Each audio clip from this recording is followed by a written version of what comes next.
আসসালামু আলাইকুম দর্শক শ্রোতা, মজার আলোচনা আছে, থামেন, লাইক কমেন্ট করে যাবেন।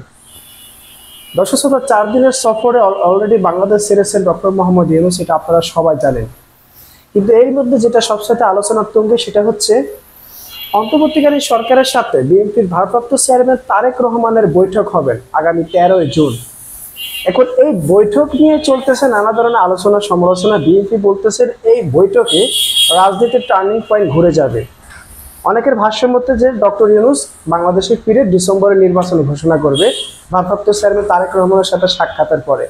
কিন্তু মূল সমস্যাটা তো এখানে না। সমস্যাটা কোন জায়গায় সেটা একটু আপনাদেরকে তুলে ধরি। আমার দেশ পত্রিকা আজকে যেটা প্রকাশিত করেছেন যে বিএনপি নাকি বলছেন তারেক রহমানের সাথে সাক্ষাৎ করার জন্য নাকি অন্তর্বর্তীকালীন সরকার ডক্টর মোহাম্মদ ইউনূস জোর জবরদস্তি করছে, জোর করে সাক্ষাৎকার চাইতেছেন, যার কারণে বিএনপি প্রথমে রাজি হচ্ছিল না, পরে রাজি হয়েছেন। বাহ, একটু হাত তালি দেন আপনারা সবাই। মানে কত কি যে ভাই শুনতে হবে ভাই।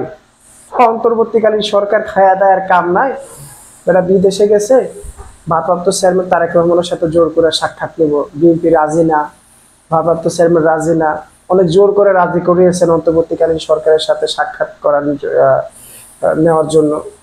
মানে কি বলবো ভাই, আপনারা হয়তো আমার কথাটি বিশ্বাস করতেছেন না। আসেন আপনারা একটু দেখাই। এখানে আমি সম্পূর্ণ নিউজটি আপনাদের কাছে পড়তেছি না যে ডক্টর ইউনূস কিভাবে গেছে, কিভাবে কোথায় থাকবেন।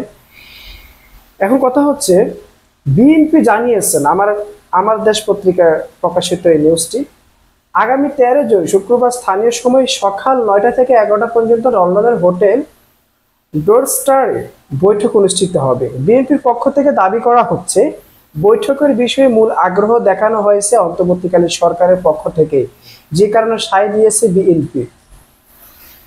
বিএনপি স্থানীয় কমিটির সদস্য সালাউদ্দিন আহমেদ বলেন, যত যা কিছুই হোক সৌজন্যতাও বজায় রাখতেই হবে। আমরা স্ট্যান্ডিং কমিটির বৈঠকে সিদ্ধান্ত নিয়েছি যে ওনার তারেক রহমানের দেখা করা উচিত, দরকার হলে উনি সেই সুযোগ ওনার যা রাজনৈতিক আলাপ সেটা করবেন।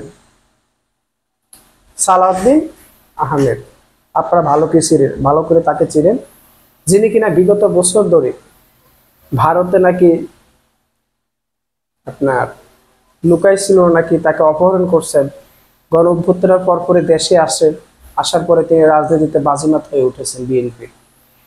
এখন মেন কথা হচ্ছে ডক্টর ইউনূস কেন তারেক রহমানের সাথে জোরপূর্বক সাক্ষাৎ করতে যাবেন? কেন ডক্টর ইউনূস সায় দিচ্ছেন যে তারেক রহমানের সাথে তার সাক্ষাৎ করতেই হবে, বিএনপি রাজি না থাকা সত্ত্বেও? পরবর্তীতে নেতা কর্মীদের অনুরোধে কেন তারেক রহমান সেটা রাজি হবেন? মানে এইসব বিষয়গুলো পুরোপুরি হাস্যকর কিনা সেটা আমরা জানাই।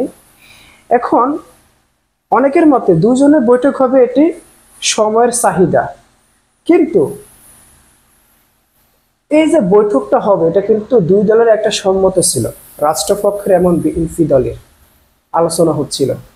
কিন্তু ডক্টর ইউনূসের কোনো হুদাই কাম নাই যে জোর করে তাকে আপনার ভারপ্রাপ্ত চেয়ারম্যানের সাথে বৈঠক করতে হবে। ইস্যুগুলো আসলে আপনার একটু বেশি বাড়াবাড়ি বা একটু আহ্লাদি কথা হয়ে যাচ্ছে। দর্শক শ্রোতা, ভারপ্রাপ্ত চেয়ারম্যান তারেক রহমান তিনি আসলে একজন ভালো ব্যক্তি। তার যে সমালোচনাগুলো হচ্ছে সেটা তার দলের নেতাকর্মীদের জন্য। বিএনপি দল আসলে কে পরিচালনা করে, স্থায়ী কমিটি না ভারপ্রাপ্ত চেয়ারম্যান, সেটা এখন জনগণের কাছে প্রশ্ন হয়ে দাঁড়িয়েছে। কারণ স্থায়ী কমিটির সদস্যরা যেসব বক্তব্য দিচ্ছেন সেটা চেয়ারম্যানের সাথে কোনোভাবে মিল যাচ্ছে না। তারা একটু আলাদা বক্তব্য তারা করে থাকেন। এখন কি আর বলবো ভাই, দেখেন সামনের দিকে কি হয়। আগামী 13 জন সাক্ষাৎ হবেন। অনেকে ভাবতেছেন যে আইসাই ডিসেম্বরে নির্বাচন ঘোষণা দিতে পারেন ডক্টর ইউনূস, বাকিটা দেখা